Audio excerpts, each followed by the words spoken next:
सपने वही सच होते हैं जो नींद तोड़ दें। ये सिर्फ एक लाइन नहीं है, ये उन लाखों लोगों की हकीकत है जिन्होंने सपनों के लिए अपना चैन सुकून छोड़ दिया। आज मैं आपको एक ऐसे लड़के की कहानी सुनाने जा रहा हूं जिसने अपने सपनों को पाने के लिए सब कुछ दांव पर लगा दिया। राजू, एक छोटे से गांव का लड़का। घर की हालत इतनी खराब थी कि छत से बारिश टपकती थी और जमीन पर सोते हुए अक्सर चूहे उसके पैरों से खेलते थे। पिता खेतों में मजदूरी करते थे और माँ गांव की औरतों के कपड़े सिलती थीं। लेकिन राजू की आंखों में कुछ और ही था। सपने, बड़े बड़े सपने। वो आईएएस बनना चाहता था, लेकिन उसके पास ना कोचिंग के पैसे थे, ना मोबाइल, ना इंटरनेट। बस एक पुराना सा रेडियो था जिससे वो प्रेरणादायक कहानियां सुना करता था। एक रात जब गांव सो रहा था, राजू अपनी किताबों में डूबा हुआ था।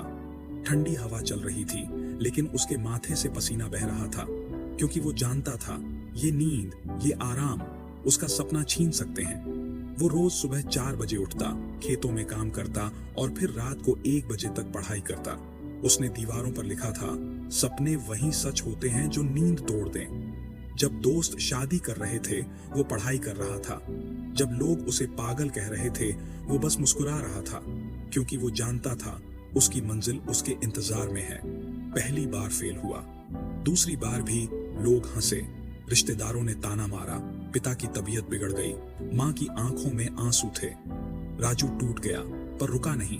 उसने कहा, मैं फेल नहीं हुआ, मैं सीख रहा हूँ। हर बार जब वो गिरा, उसने खुद से सिर्फ एक सवाल किया, क्या मेरा सपना नींद से ज्यादा कीमती नहीं? तीसरे प्रयास के बाद जब रिजल्ट आया, राजू की आंखों में आंसू थे, लेकिन इस बार खुशी के। वो सिर्फ पास नहीं हुआ था, उसने टॉप 50 में जगह बनाई थी। आज वही लोग जो उसे पागल कहते थे, उसकी मिसालें देते हैं। उसके गांव में अब स्कूल है, इंटरनेट है और बच्चों की आंखों में सपने हैं। दोस्तों, राजू कोई सुपर हीरो नहीं था, वो आप जैसा ही एक इंसान था। फर्क बस इतना था, उसने सपनों को नींद से ज्यादा अहमियत दी। तो याद रखो, सपने वो नहीं जो सोते वक्त आए, सपने वो हैं जो सोने नहीं देते, और सपने वही सच होते हैं जो नींद तोड़ दें।